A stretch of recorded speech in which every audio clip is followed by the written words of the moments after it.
Namaskar, me Ashlesha Athawale. You're watching About Books, my channel where I talk about the books that I've enjoyed reading. Today we're talking about William Dalrymple's The Anarchy, the East India Company, Corporate Violence and the Pillage of an Empire. इतिहासात शाळेत शिकताना सुरुवातीला आपल्याला असं सांगितलं जातं, असं आपण शिकतो की द ब्रिटिश इन्व्हेडेड इंडिया, त्यांनी आपल्यावर राज्य केलं. पण ह्या पुस्तकानंतर असं ध्यानात आलं की डॅलरिम्पल हेच स्ट्रेस करतात की that was not entirely true. कारण पहिल्यांदा आली एक कंपनी, जगातली पहिली multinational company which was called the East India Company or EIC, जिनी आणि भारतात शिरकाव ट्रेडिंगसाठी, व्यापारासाठी केला. And then they gradually took over the country, became an imperial power. Dalrymple unabashedly drives home the point that the EIC looted India. आणि EICची history आपल्याला साधारण सगळ्यांना माहिती आहेच. त्यातून आणखी डिटेल्स पाहिजे असतील तर ऑफकोर्स हे पुस्तक वाचा तुम्ही. Some of you may already know about the entire history. त्यामुळे मी वेगळ्या विषयावरती फोकस करणार आहे, ती त्यांची लेखनाची शैली. त्यांची व्यक्तिमत्व खुलायची शैली मला भारी आवडते. आता this is his third book that I have read and I like the way he brings out the personality of the people he is writing. म्हणजे तो उदाहरणार्थ एका राज्यकर्त्याबद्दल लिहित असतील तर ते तो पॉलिटिकल लाईफ त्याचं कसं होतं, खाजगी आयुष्यात तो कसा होता, एवढंच नाही तर त्याच्या आवडीनिवडी हे सुद्धा ते लिहितात. So you start thinking about that person, oh maybe he was like this as a child, that is why he took this decision. किंवा हे असं सगळं त्याचं आयुष्य त्याला लाभलं होतं म्हणून त्यांनी पुढे जाऊन हे असं केलं का. Sets of many questions in your mind. You start thinking आणि तो माणूस तुम्हाला जास्ती अपील होतो. आणि अनेक व्यक्तिमत्व यात त्यांनी तशी खुलवून दाखवलेली आहे. Some of them that he has written about, I just mention. One is Shah आलम.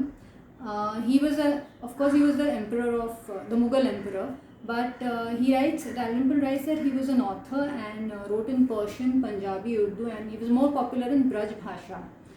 राग गौंड हा त्यांचा आवडता राग असंही ते लिहितात. आणि असा माणूस, त्यांनी पहिली दिवाणी त्यांनी क्लाईव्हला दिली आणि तिथून ते सगळं सुरू झालं. तर असा हा माणूस डॅलरिम्पल म्हणतात की इट वॉज हिज फेट, त्याचं नशीब होतं to witness the assault on India आणि ईस्ट इंडिया कंपनी कशी मोठी झाली आणि हळूहळू भारत काबीज केला. So that was Shah Alam. दुसरं एक व्यक्तिमत्व ते लिहितात ते आहे नाना फडणवीसांचं. पेशव्यांचे ते पंतप्रधान होते, आपल्याला माहितीच आहे. आणि ते असं लिहितात की हा मराठा माकियावेली असं त्यांनी म्हटलं त्यांना पहिल्यांदा हे ध्यानात आलं की पुढे EIC काय जाऊन करणार आहे. तर म्हणून त्यांनी हैदराबाद आणि म्हैसूरच्या राज्यकर्त्यांना पत्र पाठवली, त्यांना विश्वासात घेतलं आणि सांगितलं की आपण एकत्र येऊन ह्या EICला बाहेर काढू. पण as history knows and history shows आज rather that attempt was unsuccessful. आणि sadly he writes very little about Shivaji Maharaj. म्हणजे मला वाटतं 1-1.5 पान आणि मग मध्ये थोडं मेन्शन असंच आहे त्याच्यात. ते मला जरा खटकलं. Then the other ruler he talks about is Tipu Sultan, the tiger of Mysore. आणि हेही मला माहीत नव्हतं. म्हणजे मला आठवत नाही इतिहासाच्या धड्यांमध्ये होतं का हे, आय माईट बी रॉंग, की टिपू सुलतानची स्वतःची ट्रेडिंग कंपनी होती, व्यापाराची कंपनी होती स्वतःची. आणि हैदर अलीने त्यांना सांगितलं होतं की आपल्या प्रजेला कायम खुश ठेवायचं, कीप युअर सब्जेक्ट्स हॅपी. तर त्यामुळे he would go out of his way to woo he would go out of his way to woo all subjects but especially Hindus. आणि त्यांनी प्रेझेंट्स दिले हिंदू देवळांना, ही गेव दॅम लँड.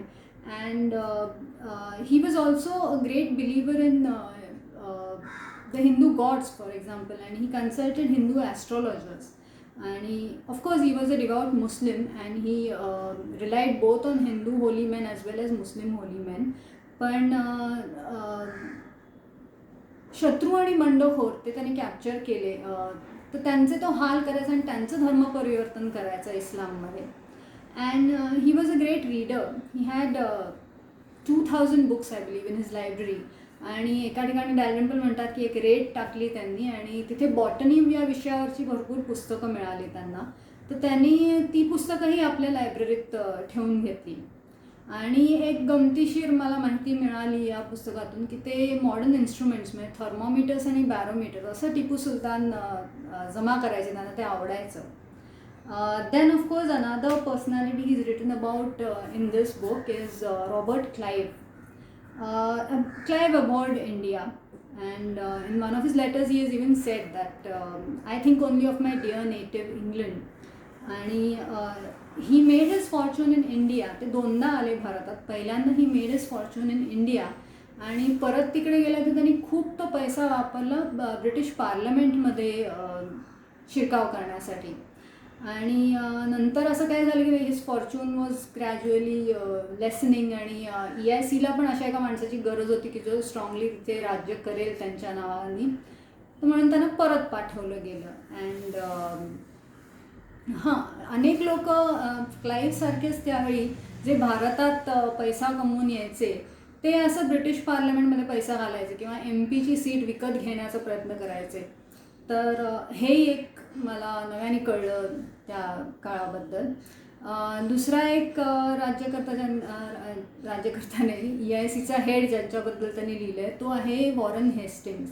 आता Warren हेस्टिंग्सला भारतावर खूप प्रेम होतं वॉरन हेस्टिंग्सचं, आणि स्वतः ते बंगाली उर्दू शिकलेले होते. He was learning Persian.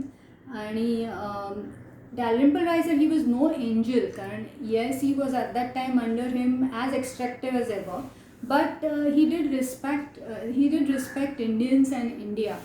आणि जितकं जास्ती भारताच्या संस्कृतीबद्दल त्यांची ओळख झाली तितका त्यांचा तो रिस्पेक्ट जास्ती वाढला. आणि त्यांना असं वाटायचं की EIC इज ट्रीटिंग इंडियन्स अनफेअरली. आणि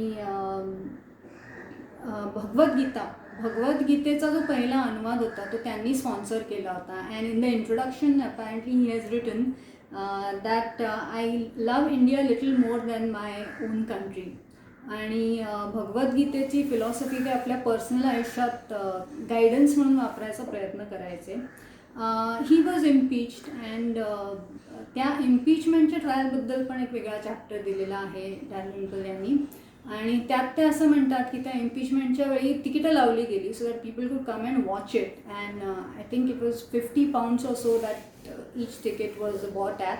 आणि ब्रिटिश बायका पण मोठ्या हौसेने ती इम्पीचमेंट ट्रायल बघायला आल्या होत्या. आणि तिथे असं झालं की म्हणजे किती क्रूरपणे भारतीय लोकांचे हाल केले जातात, बायका मुलांना कसं हे त्रास दिला जातो ते सगळं ऐकून या ब्रिटिश बायका काही चक्कर येऊन पण पडल्या बिडल्यातून उचलून बाहेर न्यावं लागलं असं पण एक त्यांनी लिहिलेलं आहे. आणि या गोष्टी खऱ्या खोट्या कितपत होत्या तर नंतर सिद्ध झालंच, कारण 7 वर्षांनी Hastings was cleared of all these charges, पण त्यांना खूप त्रास सहन करावा लागला त्या ह्याच्यात सगळ्यात. आणि आणखी एक मेन्शन, बऱ्याच गोष्टी आहेत या पुस्तकात, I mean I could go on and on, पण एक मला असं 1-2-3 स्ट्रायकिंग अशा गोष्टी वाटल्या. त्यातली एक आहे की मराठा सैन्याबद्दल त्यांनी दिलेलं आहे, शिंद्यांच्या सैन्याबद्दल.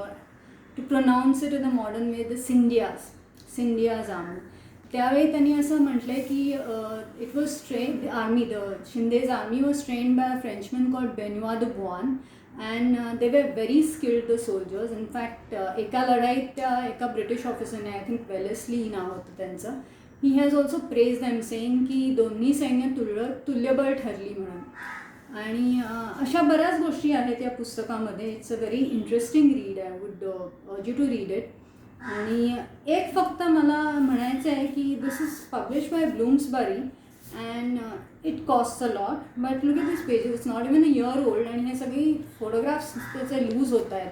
Only one other person has been reading this book apart from me, but it's already falling apart. So Bloomsbury, please do something. आणि मला असं म्हणायचं आहे की I like this book lot. आणि इतिहास हा साधारणतः ड्राय सब्जेक्ट मानला जातो, म्हणजे शाळेत बेत मुलं त्याच्यापासून लांबत जातात. But Dalrymple writes it in such a way that the subject appeals to you, the people appeals to you. नाही तर इतिहास म्हणजे काय, it's conquest, wars, bloodshed most of the time. So as a lay person, I mean, I'm not a history student or a reader of much history, but I've started reading it because of especially because of books written by people like Dalrymple who make the subject interesting. आणि त्यांची शैली मला खूप आवडते. आधी म्हटल्याप्रमाणे, like the style of writing that he employees. and the people come alive in front of you when you're reading it. So that's it, and I would request you to share this video if you like it. Do subscribe to my channel. Mala email kara, do write to me what you think of it on my email. Thank you.